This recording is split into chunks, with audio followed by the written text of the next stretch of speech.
a massive thanks to the Hasmonean School and the Jewish Chronicle for sponsoring this event, and an even bigger thank you to all of you for turning out on one of the most beautiful evenings of the year. I'm told by my friends that I have in the Liberal Democrat, Labour and Conservative parties, though to be fair there aren't many of them, but I'm told the public meeting is dead. Politics is now all about the soundbite.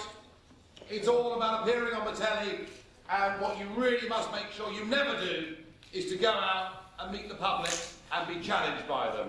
Well, let me tell you, I take completely the opposite view, and it's great to see so many of you here this evening, and whether you've come along here because you support UKIP and support what I have to say, whether you've come along with an open mind, whether you've come along because you just want to confirm all the reasons that you hate me, I'm not concerned by either of those things. I'm delighted to see you all here.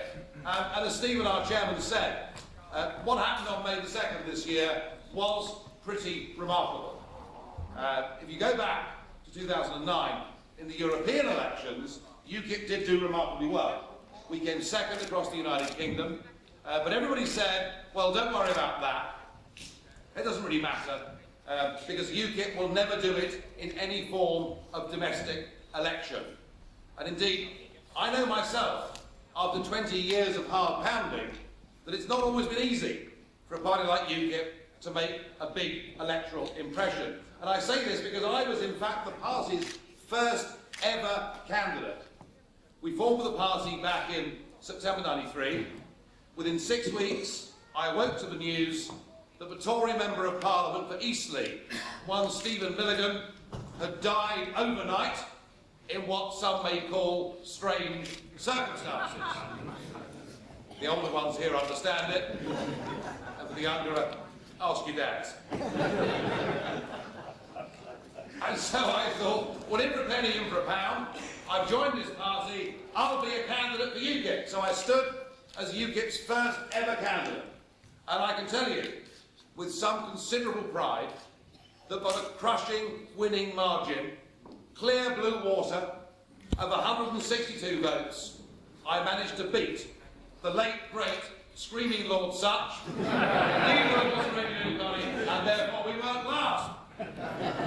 But if you fast forward 19 years on, there was another Eastleigh by-election, this time caused, of course, by Chris Huhne not owning up to 3 speeding points. Funny, isn't it? But I've never liked Chris Huhne very much.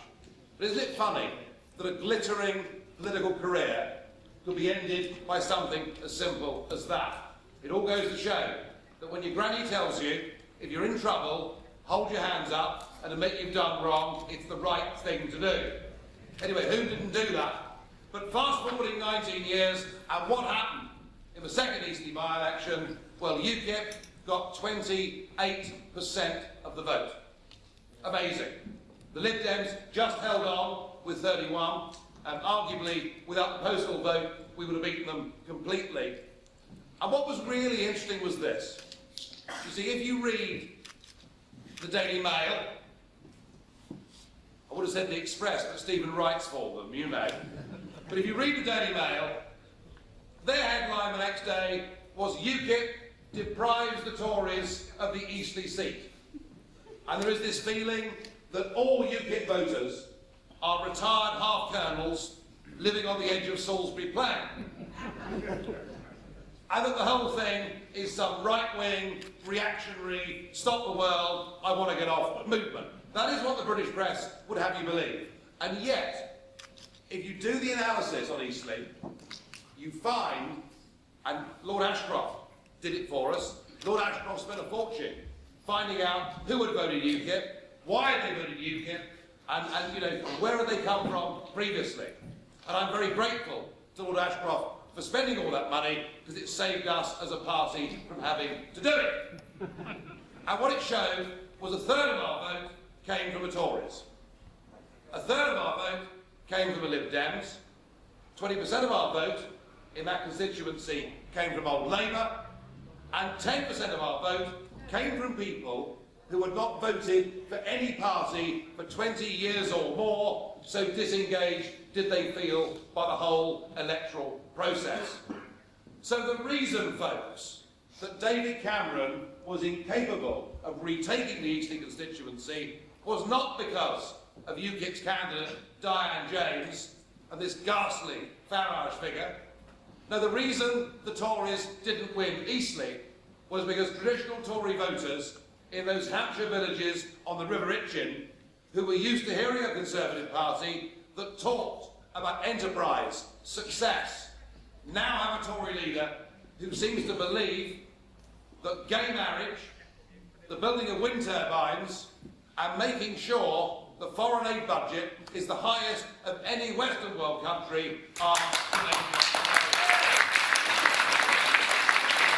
and UKIP draws its support from across the board. And we do so because we stand up against a political class who are now completely and utterly disconnected with the thoughts, hopes and aspirations of ordinary, decent people in this country. We are being run by a bunch of college kids. Yes. A bunch of college kids. Nearly all of them. Nearly all of them went to the same school. They certainly all went to Oxford. They certainly all did PPE. Every one of them became researchers in a back office and members of Parliament aged 27 or 28 years old. We are being run, ladies and gentlemen, by a group of people from the so-called three main parties who have never done a day's work in their lives.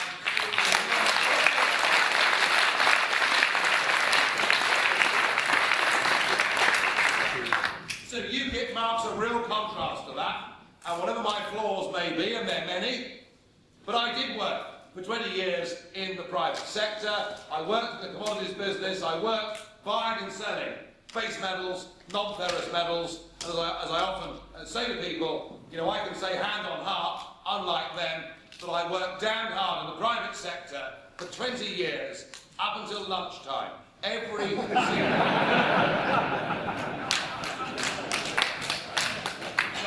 You know what went wrong after that? That was my choice. And what you've got with UKIP is a party that is daring to touch on and talk about issues that everybody else has chosen to brush under the carpet. Now let me be clear. When some people say that UKIP is a single issue party because all they talk about is Europe, what they are forgetting, what they are ignoring, that what we're talking about here is the biggest single constitutional question this country has faced since the 17th century. It is a question that is so absolutely fundamental that it goes to the roots of what being a nation is. It goes absolutely to the core of what democracy is. Listen, old son, you'll have your chance later, don't you worry. It goes to the core of what democracy actually is. And I believe that this country, whatever its faults may be, we're the people that developed since Magna Carta the best system of common law that actually exists in the world.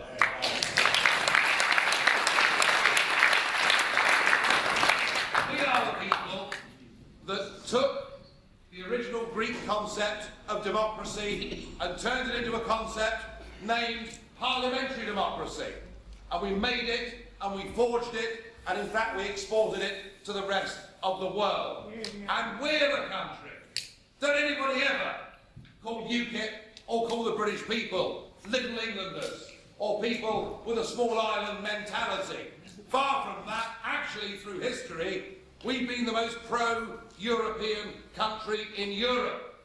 Because if you think about it, those that went before us went to war twice to defend not just our democracy, independence, liberty and freedom, but the democracy, independence, liberty and freedom of other European nations too. And that, in my view,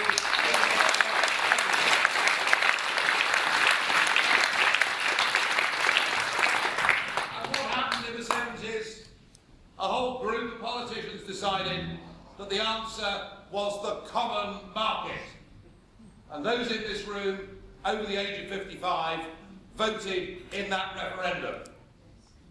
And I can see one or two of you that qualify and did vote in that referendum. Equally, actually half the audience probably didn't vote in that referendum. But those of you over 55 who believe what you were told by that nice Mr. Heath and Mr. Wilson and Mr. Thorpe before the Old Bailey trial. But you were told, remember, it was a common market.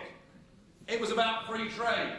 It was about post-war Europe being friendly, working and trading with each other. Nobody told you that we finish up today in a position where we have to pay a membership fee of £55 million a day to an organisation whose accounts have not been signed off by the auditors for the last 18 years in a row, who now make 75% of our legislation, whose obsession with climate change means that our landscapes and seascapes are being despoiled by these ugly, disgusting and totally useless wind turbines. You can clap.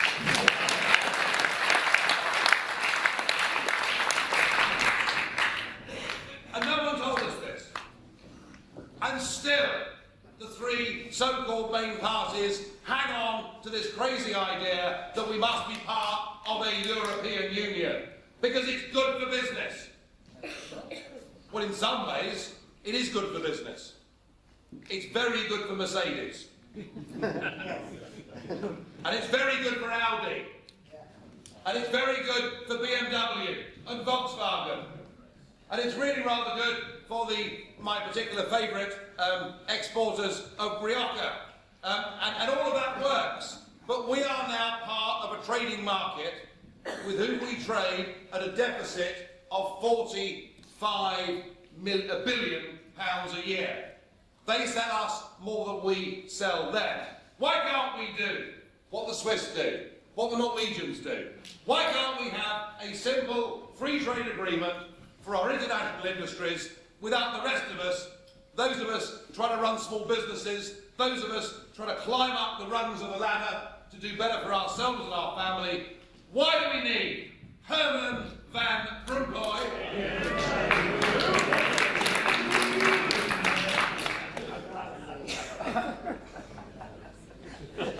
I've got to tell you, I'm not on his Christmas card list. But why do we need Herman Van Rompuy? Whoever asked for a European flag? Whoever asked for a European anthem? None of us. And that applies not just in this country, but it applies in the rest of Europe too. And I will not have anybody ever telling me that UKIP is an anti-European party. I want a Europe of sovereign, democratic nation-states trading together, cooperating together, being good next-door neighbours with each other. But this idea that we will stop the Germans from being beastly by all becoming part of one big state is in fact disproven totally by what's happened in Yugoslavia. Because the same idea applied there. You know, the politicians got together in Paris in 1920. They said we can't have all these ridiculous little Balkan nations constantly going to war with each other, going around shooting archdukes and causing all this trouble. We're going to get them all together, give them one flag, one anthem, one currency, one police force, one identity. It'll be peace forever in the Balkans. And within the lifetimes, even of the youngest people in this room, we have seen the worst atrocities in the European time zone that we've seen since 1945 as people have fought to break out. Abolishing nation state isn't going to work. Imposing a single economic and monetary union across Europe isn't going to work. But what will work, and what will guarantee we'll never see war in Europe again, is if each of the European nations are democratic, free nations that are friends with each other. And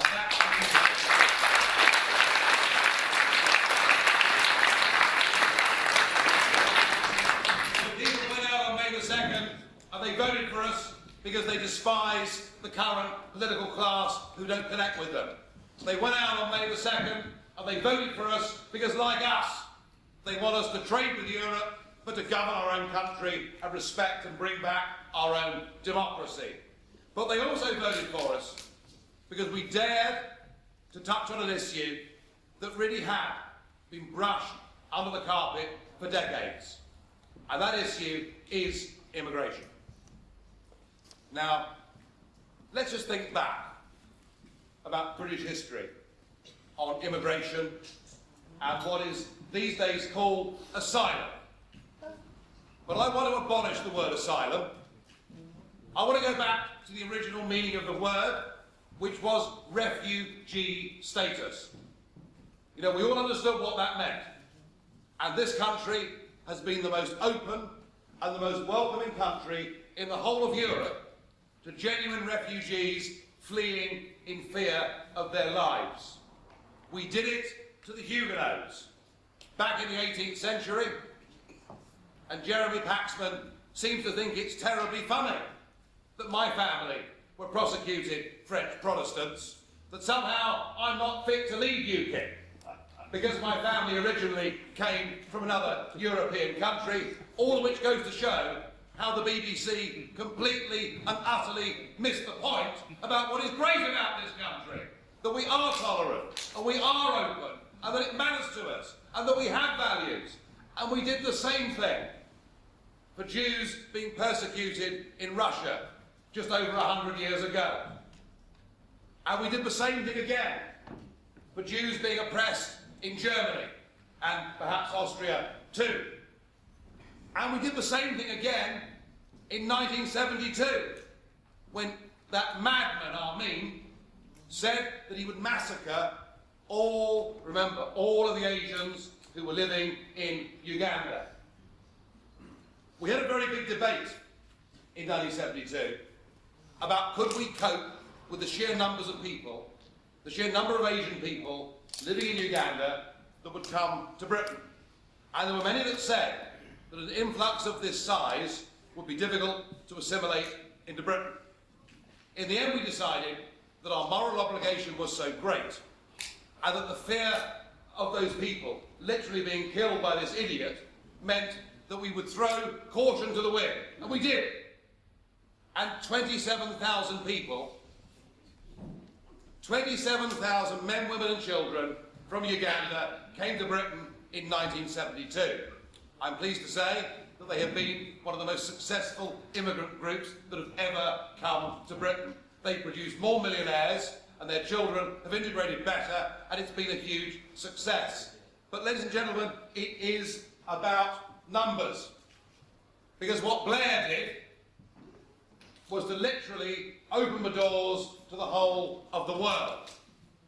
And in particular, to open the doors to the whole of the former communist states in Eastern Europe.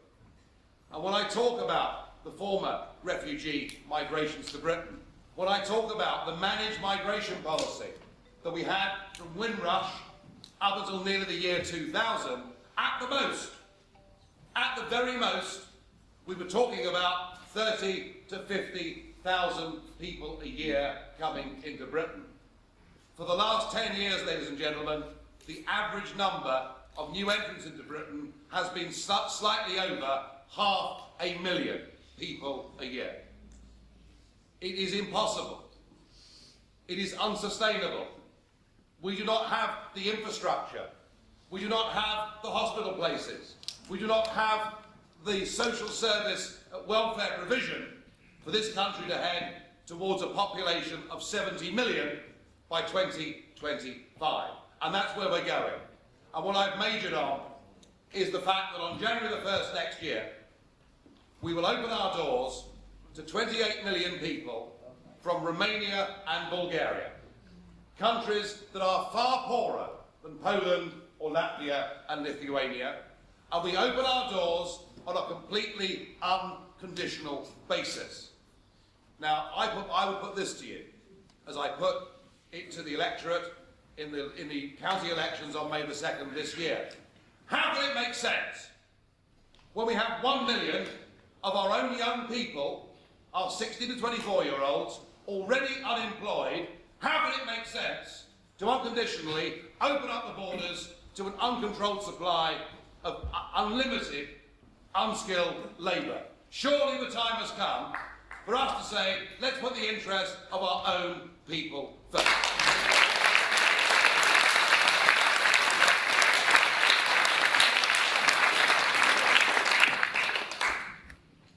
And how can it be right? How can it be right that if you come here on January the 1st next year from Romania or Bulgaria, you can claim unemployment benefit and housing benefit within a fortnight of being here? Surely the basic principle should be that the only people that should claim social security in Britain should be people who have been here for 5 years, obeyed the law and paid into the tax system.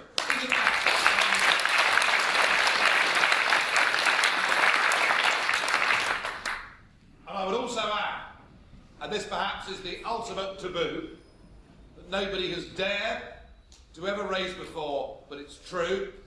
If you look at the crime figures for London alone, for ATM crime, year on year, first quarter 2012 to first quarter 2013, there has been a trebling of the numbers of people in London who, when they've gone to get cash out from the hole in the wall machine, have been mugged. A trebling. And 92% of those people, 92% have been Romanian. Right. Now, I would argue this, that with the exception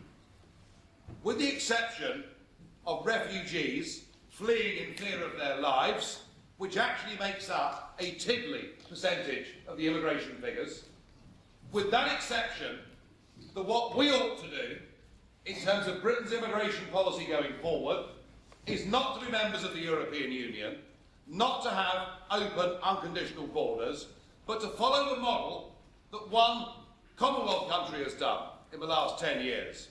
And this country has, I think, the best immigration policy in the world. What this country says is if you've got a skill to bring and you will add to the economic and social life of our country, you are welcome. By the way, they say, if you have a criminal record, if you have a life-threatening disease, you're not welcome. And we don't care what colour you are, we don't care what religion you are, we don't care what your origination is, but if you come here, remember this: whilst we respect your rights of private observance, if you come to live with us, you become part of our Australian dream. Right.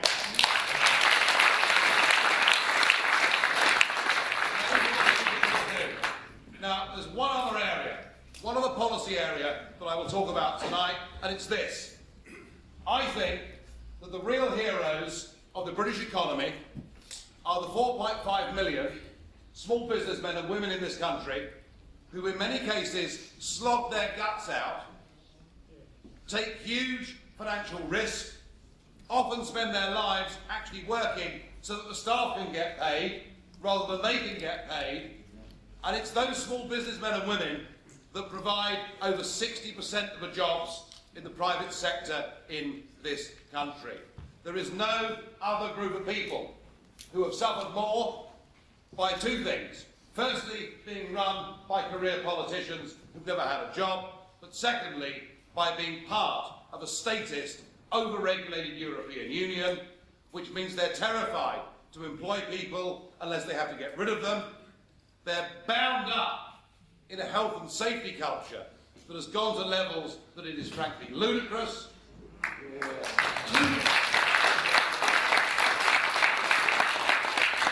And they are stuck.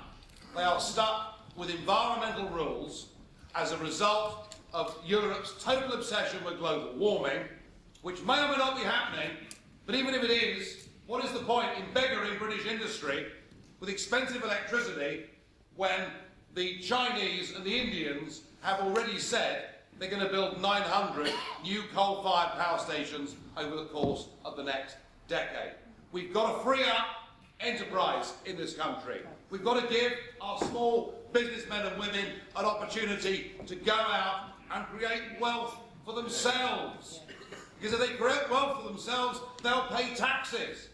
And without people paying taxes, we can't fund schools and hospitals. And that's another major strand of what UKIP stands for, and why people went out on May the 2nd and voted for us in such considerable numbers. So we've changed, I think, we've changed the whole nature of the national debate of politics in this country. Mr Cameron, who 2 years ago three-line whipped his own party not to have a referendum on the EU, has now three-line whipped his party to having a referendum on the EU. Not that I believe in.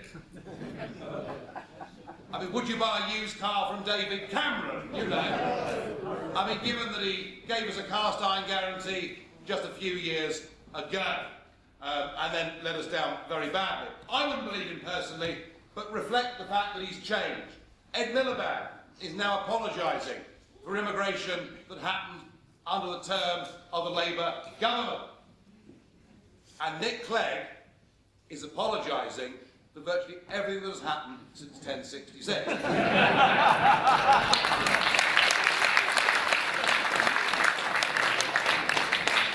we put the brightness on them, we've got things moving, we've got a proper debate going, and the next set of elections that we have in this country take place on May the 22nd next year. And that is when we have the European elections. And UKIP came third in those elections in 2004. We came second in those elections in 2009. And my aim, as the only party that clearly, openly and unequivocally stands up for this country being a self-governing, independent, proud, global trading, free, independent nation, is we want to win those elections next year on May the 22nd.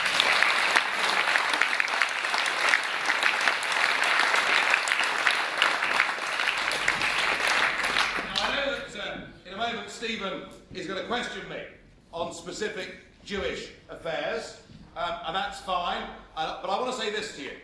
And I'm not coming here, like everybody else, to be fawning to the Jewish community, to say you're the most important group of people that exist in this country, although in many ways you may well be. But, you know, I'm not a con man, but I will say this. We, as a party, absolutely fundamentally do believe in the right of the State of Israel to exist, and we have huge sympathy.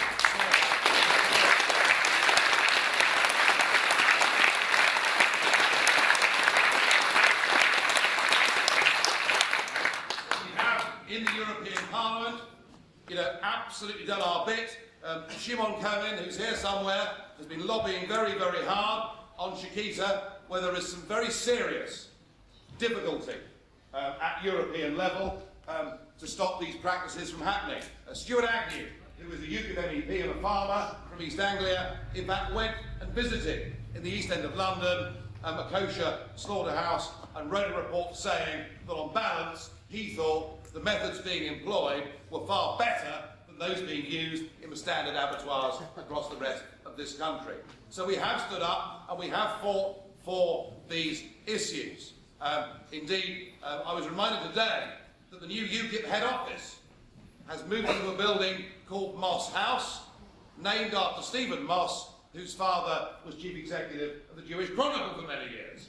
And we have many Jewish people who stand for UKIP and are members of UKIP. Indeed, our last party secretary was a man named Michael Zuckerman. So there we are, I've done my bit for you, and I've done what politicians do, but I want to say this, and this needs deeper thought and perhaps more questioning. There is no question that we now have a very, very diverse society in this country, and especially in London. But I think what we need to do, and I hope what you think we need to do, is we need to actually embrace something of what John Howard, that Aussie Prime Minister, said to the Australian nation. Whilst we've got all these different cultures and different peoples here in this country, For goodness sake, we must at least all speak the same language. It's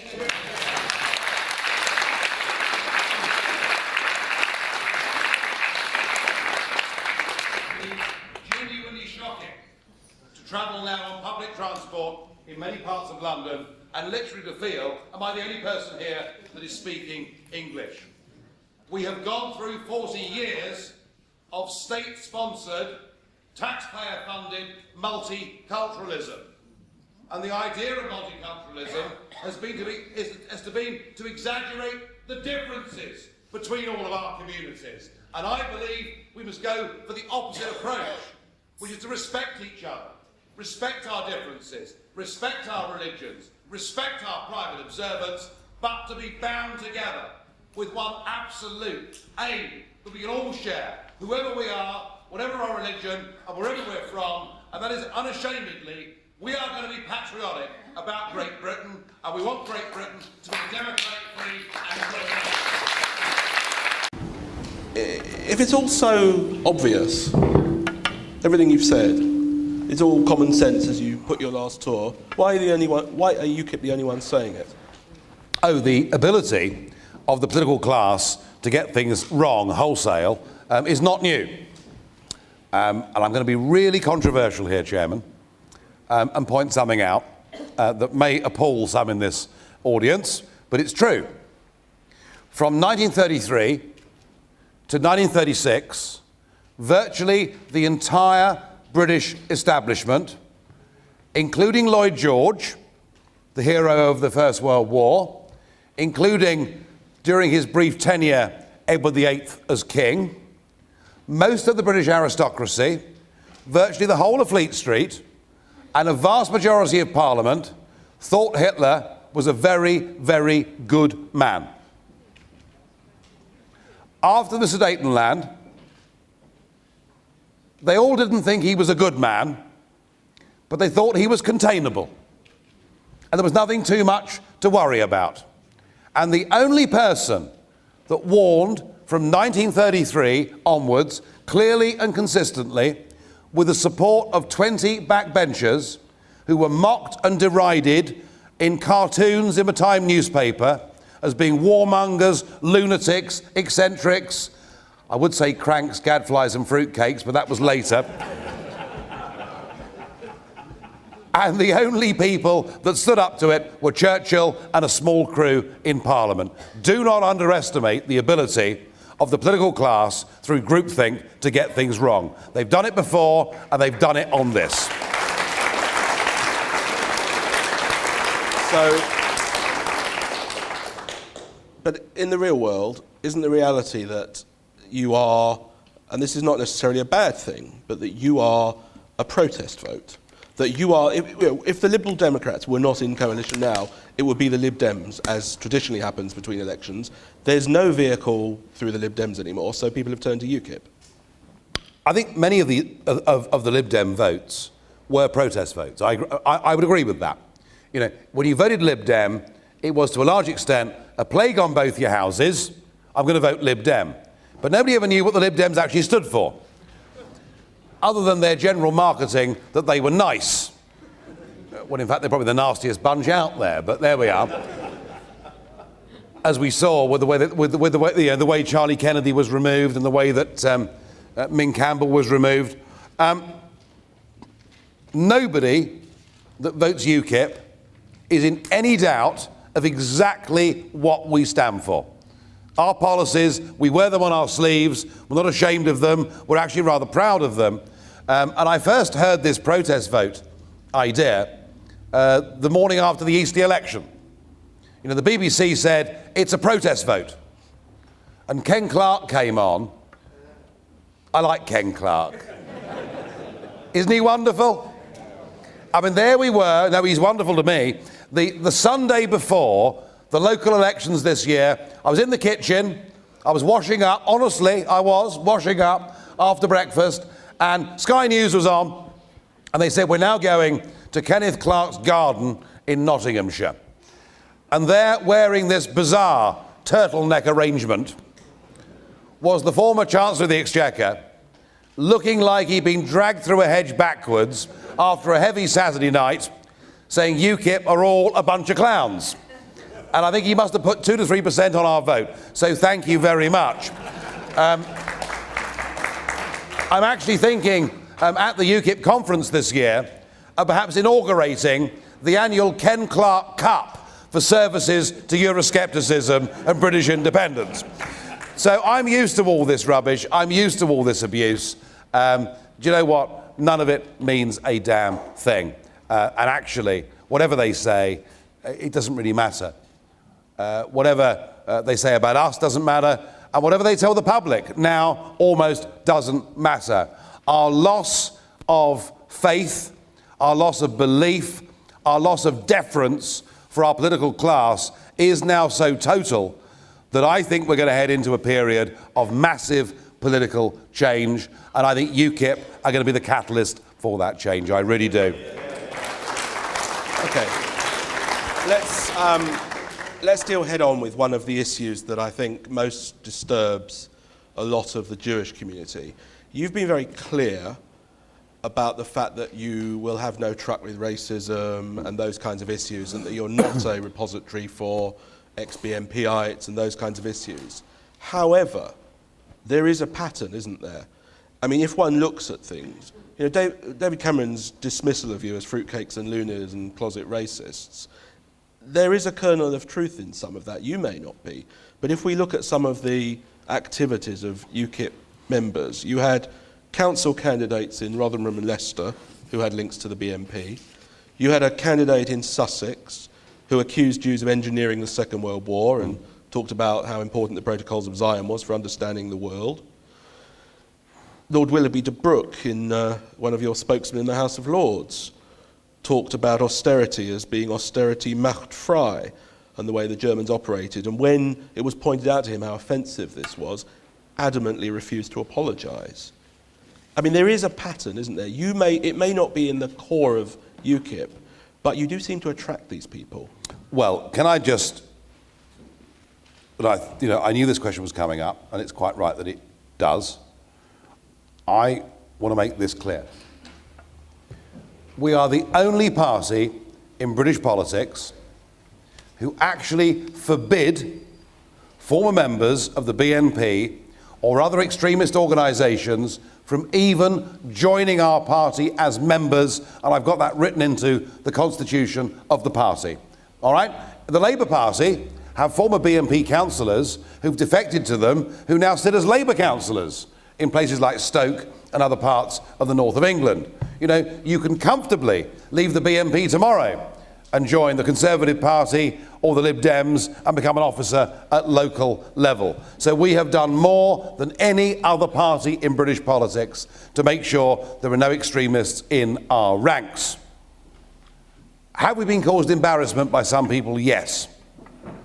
I put out a big call at the end of last year for as many people as possible to stand for UKIP in the English County Council elections, because I wanted the electorate to have the opportunity to vote for us and what we believed in. And 1,740 people came through and answered that call. Of that number, 6 caused us embarrassment. 6. Having been through, I suspect, the heaviest scrutiny any party's local election candidate list has ever been through. You know, Peter Mandelson and others who've got some very serious funding for I'm not sure where, and I better not say what I think, otherwise I'll be sued, went right through every candidate of ours and found out if some of them had nutty or dangerous or unpleasant views. I promise you, if we'd done it to the Tory list, or the Labour list, or the Lib Dem list, we'd have found the same, or perhaps even worse.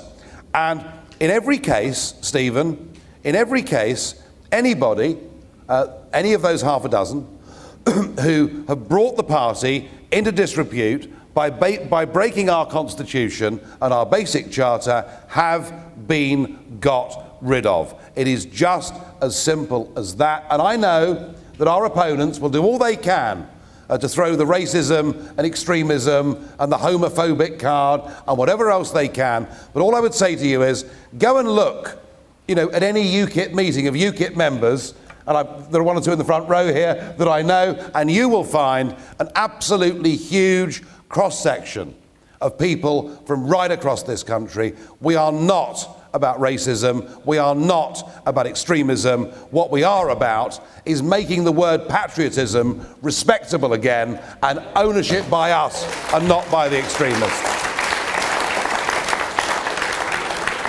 Okay, let's move on to an association of that. I mean, one of your big campaigns, you mentioned it tonight, is immigration. You know, most of the Jewish community are in some way descendants of immigrants, not even necessarily refugees, immigrants. Yeah.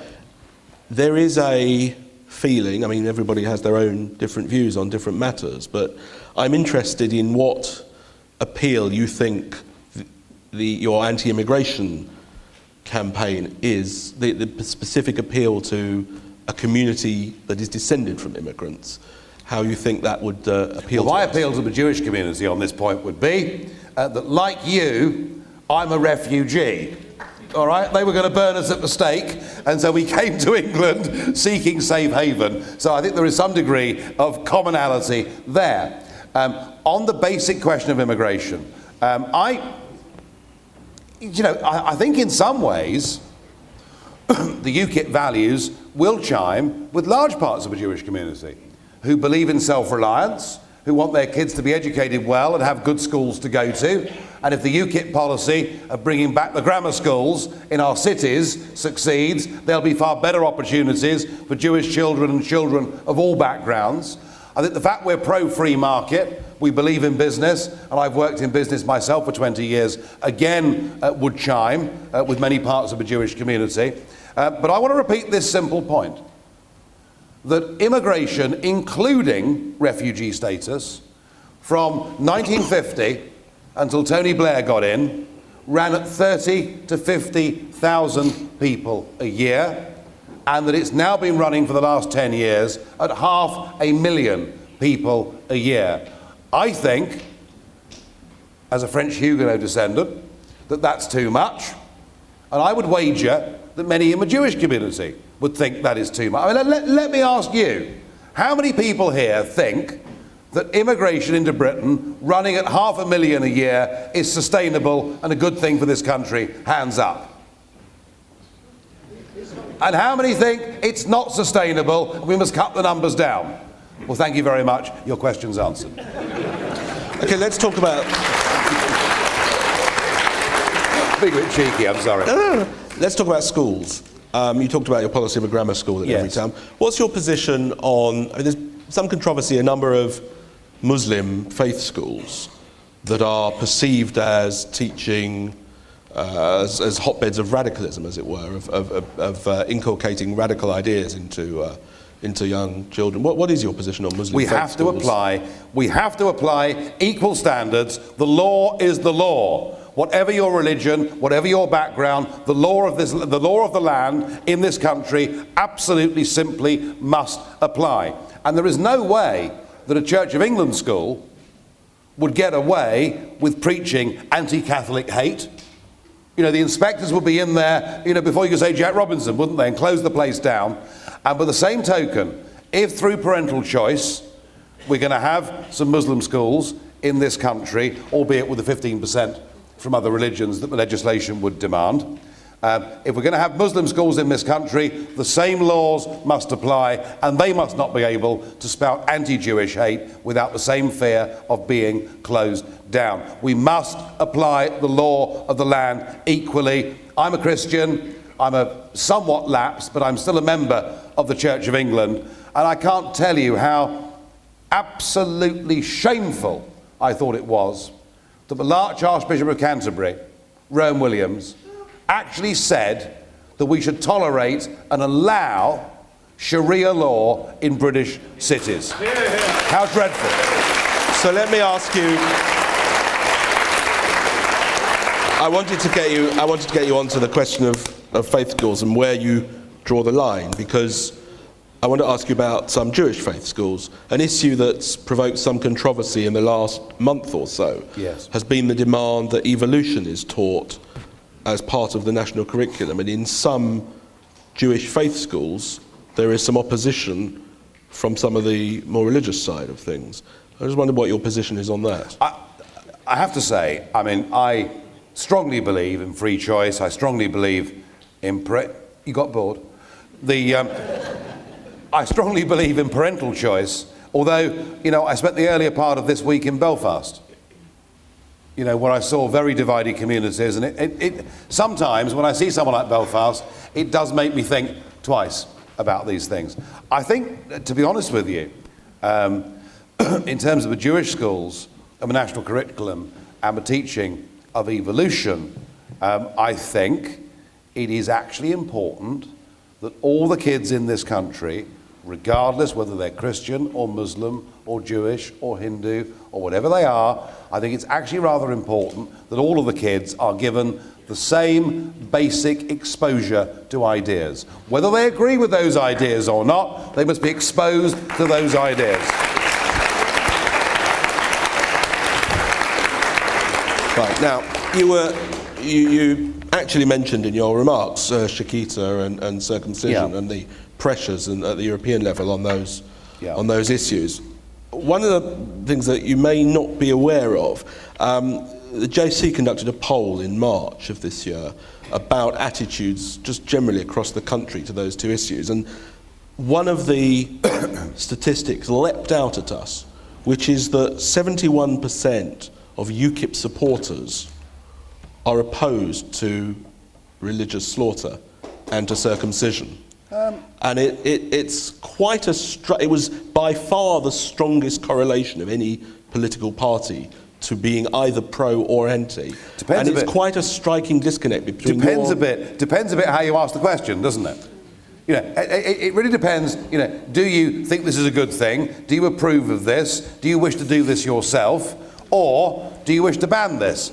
And they're very, very different things, aren't they? Mm-hmm. So, you know, even if that poll is correct, and even if 71% of UKIP supporters are not comfortable with religious slaughter because they come from a different culture and a different background, and it's not their way, that is not the same thing as saying to your community, you should not be allowed to do it.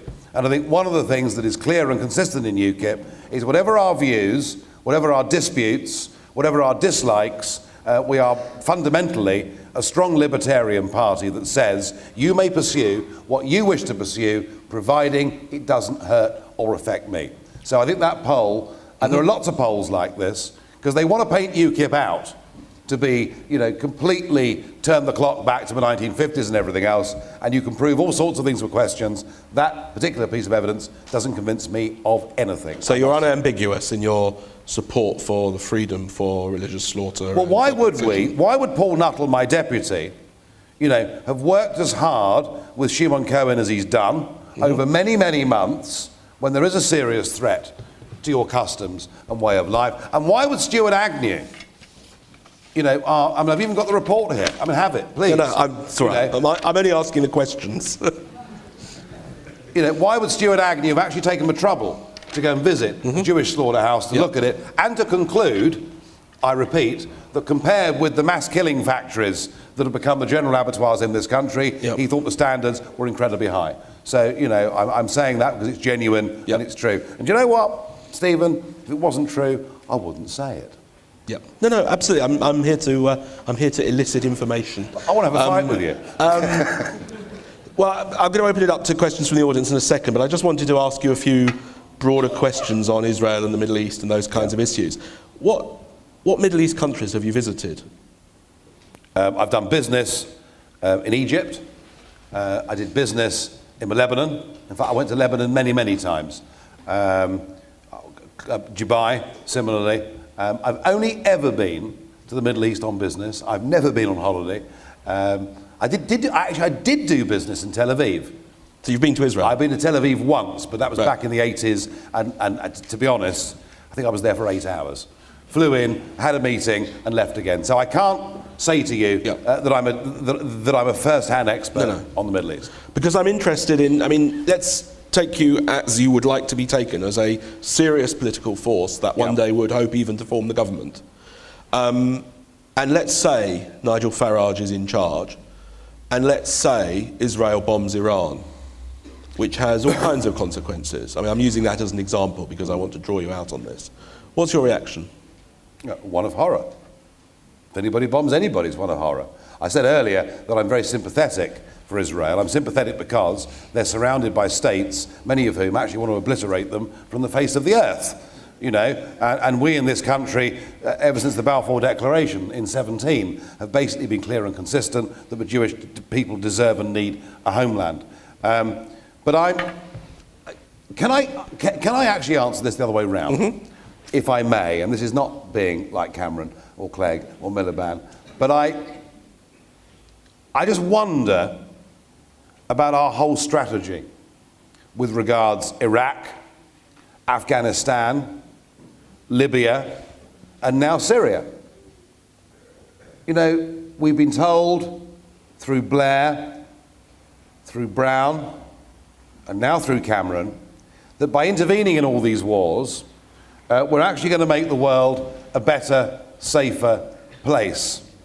And actually, I think what we've done is to make the world an even more unstable place, where certainly life for Christians is now becoming intolerable in Libya and in Egypt. And I suspect that our intervention in all of these areas, in some cases, has added to the rhetoric and the thought that America and Britain are on the side of Israel, and that actually Israel is being hated even more as a result of what we in America have done in Afghanistan and Iraq. To get back to your original question, it's an almost impossible question to answer because you can't answer it until you're there. I do not support acts of aggression, even from countries who feel their very existence is threatened. But frankly, when it comes to the Arab countries in the Middle East, I personally would pursue a policy of non-intervention. I don't believe our military action in those countries is making life better for anybody. Because you see, we have a lot of, as a community, we're used to hearing politicians say how strongly they support Israel and how much they believe in its right to defence. And then as soon as Israel actually exercises that right to defence, suddenly it's disproportionate, suddenly it needs to rein back, suddenly that right for Israel to defend itself is very heavily qualified. And I'm interested in finding out where you qualify that. Well, hang on. Your question... Yes. This is another question. No, I mean, your question, where this conversation's a difficult topic, I know, but your question actually began not with Israel defending itself, but with Israel launching an outright strike. But that may be a defensive action, you see. Well, that's the issue. Well, it's a different question then, isn't it? Okay. Well, answer that different question then. Answer that different question. Well, I mean, clearly, if Israel is nakedly and outright, attacked, I mean, not just by suicide bombers, but actually genuinely attacked by another state, then clearly they're going to want to retaliate, and I can be, as we would, for goodness sake. So I understand that. You see, it's not always as simple as that. No. I mean, when Israel bombed Iraq in 1981, it wasn't attacked by Iraq, but had it left the nuclear reactor there to develop, then it might well have been. And it's a similar problem with Iran.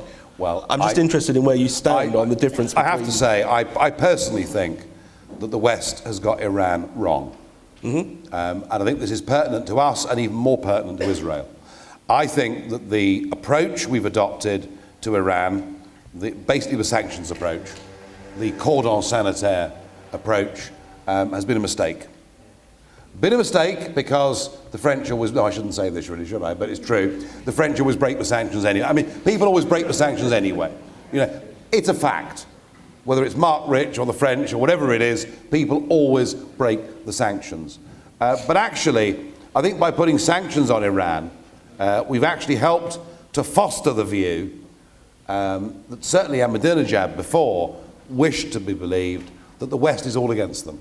Israel's mates in the West are all against them, and they're being forced into poverty because of the sanctions. And I think actually a more intelligent approach to Iran would have been that we should have love-bombed Iran and given everybody free access to the internet and tried to make them as Western in their outlook and their approach as possible. And then they would have seen that actually living under Ahmadinejad and 16-year-olds being hung to death from cranes in full public view of 10 or 20,000 people actually wasn't the right approach. I think we can be cleverer in how we deal with states like Iran. I think we've handled it pretty badly.